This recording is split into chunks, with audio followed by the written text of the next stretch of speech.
As we go through this class and learn more about physics, it's important to remember that what we're trying to develop here is not necessarily an ability to plug numbers into physics-related equations, but an understanding of when and why those equations are applicable and what general principles govern physics or govern the universe. This is a good problem to practice with that. Because if all you do is jump straight into the equations, you're almost guaranteed to get this one wrong. So I'd encourage you, as usual, to pause the video as we go through here and think for yourself about what kinds of things you could do with this problem. Maybe even work this alongside me and then watch a little bit of the video to check your work. So in this problem, we have these two boxes that are free to slide past one another. There's friction, but they can slide past one another. So mass B isn't attached to mass A at all. And I'm just going to be pulling on mass A. So if we think about this situation, really there are two possibilities for what's going to happen as soon as we start pulling on mass A. The first possibility is that the two masses will move together. So they both get accelerated across the surface, and mass B stays right where it is on top of mass A.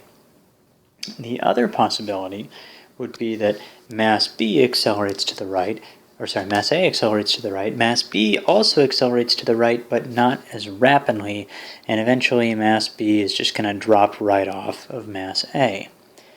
Now those are two very different situations. And require different calculations to solve those. So our first task then is to figure out which one of those two cases it is. Now to do that, we need to consider what is it that makes this mass B accelerate to the right. Well, if we thought about this problem without friction whatsoever, and we start pulling on mass A, mass B has no reason then to move to the right. Now that rightward motion of mass A is only transferred to mass B if we have roughness to these surfaces. So we have little grooves and bumps that can catch on each other and cause mass B to accelerate to the right as well. So it's the frictional force that causes mass B to move to the right. So our question then is going to be, based on these numbers for the coefficients of friction, is there enough friction to move mass B to the right at the same rate as this 50 Newton force wants to move this whole system, mass A and mass B, together? That's where we need to start.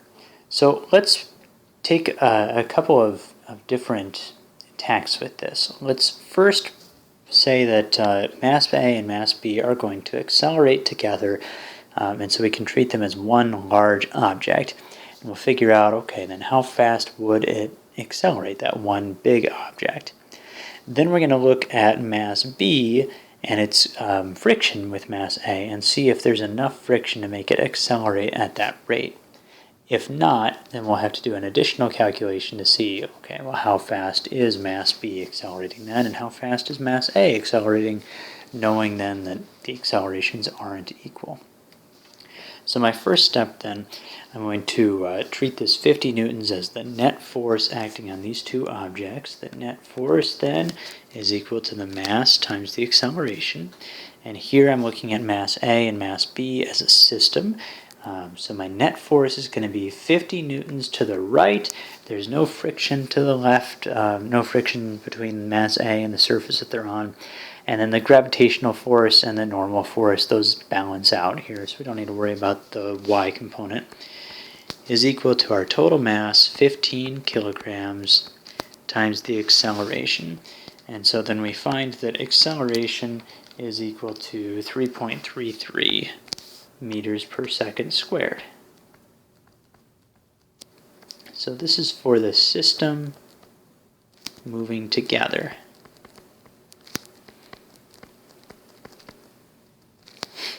Always good to write yourself little notes here so we don't forget what we were doing. All right, so now let's see. Mass B has a downward force from gravity and an upward normal force and a force to the right from friction. And we want to know if that frictional force to the right is going to be big enough to make mass B accelerate at this rate of 3.33 meters per second squared. And if not, then we're dealing with a case where mass A is accelerating faster than mass B, and we'll have to go back and recalculate this value for each one. If I'm looking for forces on mass B, really on anything here, a good place to start is with a free body diagram and using the Newton's second law equation.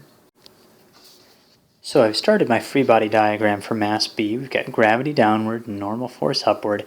We also talked about a frictional force, but there's two questions we need to answer here. First, which type of friction is it? Is it our kinetic friction or static friction? Because that'll affect which value of mu we use. And the second question is, which direction does friction act? Take a minute, really pause the video and think about those two questions. Okay, we're back now. Which direction is friction first? Well, it might seem at first that friction must act to the left because we know that mass A and mass B, they're going to be moving to the right.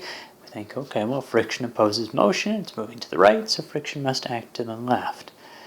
But remember, friction doesn't really oppose motion. Friction opposes two surfaces sliding past one another. So if we consider the direction of the sliding here, if we have very little friction between mass B and mass A will slip out to the right underneath. Mass B is going to be sliding this direction relative to mass A. Now, it doesn't really slide to the left. It just would look that way if we stayed at the same point on mass B as it moved forward. Mass A as it moved forward, mass B would look like it was moving to the left. So the only way that mass B is able to stay on top of mass A is if we have a frictional force going to the right. Okay, that's friction. And again, question here is it kinetic friction or static friction? Well, really, that's what we're trying to find out. Is mass B sliding relative to mass A, or is it at rest relative to mass A? Do they move together? Let's start by assuming that they move together. So that'll be a static coefficient of friction. Again, static doesn't really mean that the object isn't moving, just that the two surfaces aren't sliding past one another right now. So if this force of static friction is big enough to make mass B accelerate at 3.33 meters per second squared, then they move together. Otherwise, they move differently. Okay, so we need to get this value for the force of static friction. Here, the force of gravity is going to be equal to mass times the acceleration of gravity, which is going to be 5 kilograms times 9.8 meters per second squared, which is 49 newtons. Next, we're going to look for the frictional force, so we need to know the coefficient of friction. In this case, we're saying static friction, so that's this value right here, 0.25. So we'll plug that into the equation for friction, which is the magnitude of the frictional force is equal to mu times the normal force. Here we're talking about static friction, so we use the static coefficient of friction. So that's 0.25 times the 49 newtons, and we get a frictional force of 12.25 newtons. Okay, so that's our force to the right. Now, how fast does that make this mass B accelerate? So now we're looking at Newton's second law. So our acceleration is equal to the net force divided by the mass. And here we're talking about the x direction for each of these. So that'll be 12.25 newtons is our only force in the x direction, divided by 5 kilograms. And so we get an acceleration, 12.25 divided by 5, of 2.45 meters per second squared. So the fastest that mass B could accelerate to the right due to this frictional force is 2.45 meters per second squared. But we said if they were moving together, they'd be moving at 3.33 meters per second squared. So now we know that they are not moving together. So the question becomes, how fast are they moving? How fast are each of these accelerating? So now I know that my assumption that it was static friction is actually wrong here. So this is going to change to kinetic friction. So let's get rid of this, and instead we'll do the force of kinetic friction is equal to mu k times the normal force. And mu k now, since we're dealing with kinetic friction, the mu is going to change to 0.18. So 0.18 times the 49 Newton normal force equals 0.18 times 49, 8.82 newtons. Okay, and we can do the same thing we did down here then. The acceleration in the x direction is equal to the net force in the x direction divided by the mass. And so that's going to be 8.82 newtons divided by our mass of 5 kilograms.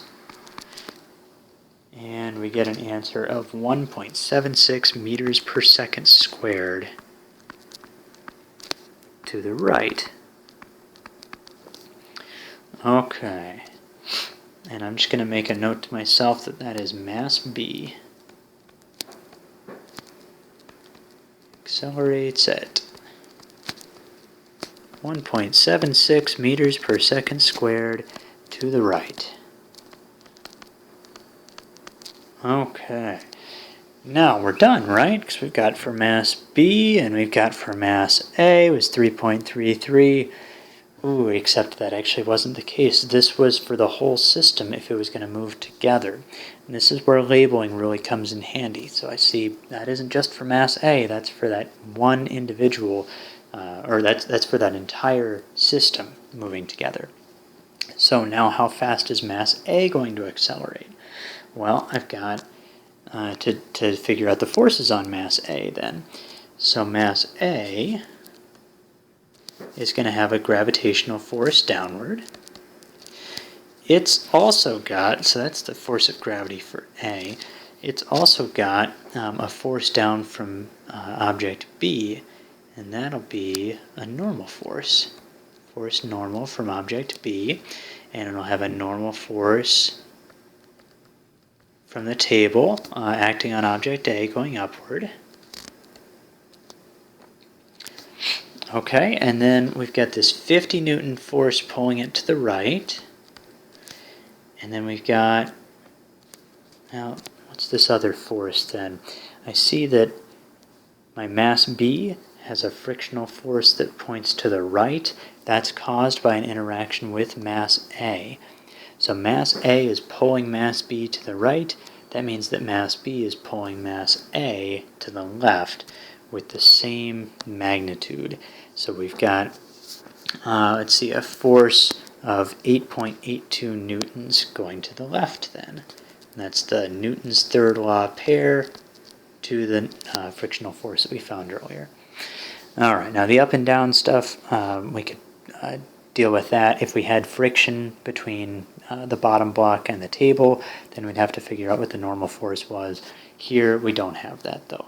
So instead, let's just say acceleration in the x, this is for mass A now, is equal to the net force in the x for mass A divided by the mass for object A. So acceleration in the x direction is going to be 50 newtons minus 8.82 newtons divided by 10 kilograms. And we get our acceleration is, let's see, that's 41.8, so 4.18 meters per second squared. And then again, always good to label that. So this is mass A, accelerates at 4.18 meters per second squared to the right. And we said there are going to be two different numbers. They are two different numbers for mass B and for mass A, so that much checks out. So here, again, we start out with a problem that seems, well, maybe not straightforward, but it seems like one that we could just start plugging numbers into here. But we really do need to consider the different possibilities that we face. In this case, it turned out that the objects were sliding past one another, that mass B didn't accelerate as fast as mass A, but it didn't have to go that way. So good things to consider as we go through here. Always think about the multiple ways that these problems could work out and how you could figure out which way it's going to work out. Thanks for watching. If you learned something, please click like on this video. If you think you're going to learn more from future videos, go ahead and subscribe to this channel. And please feel free to leave any comments or questions in the comment section below. Thank you much.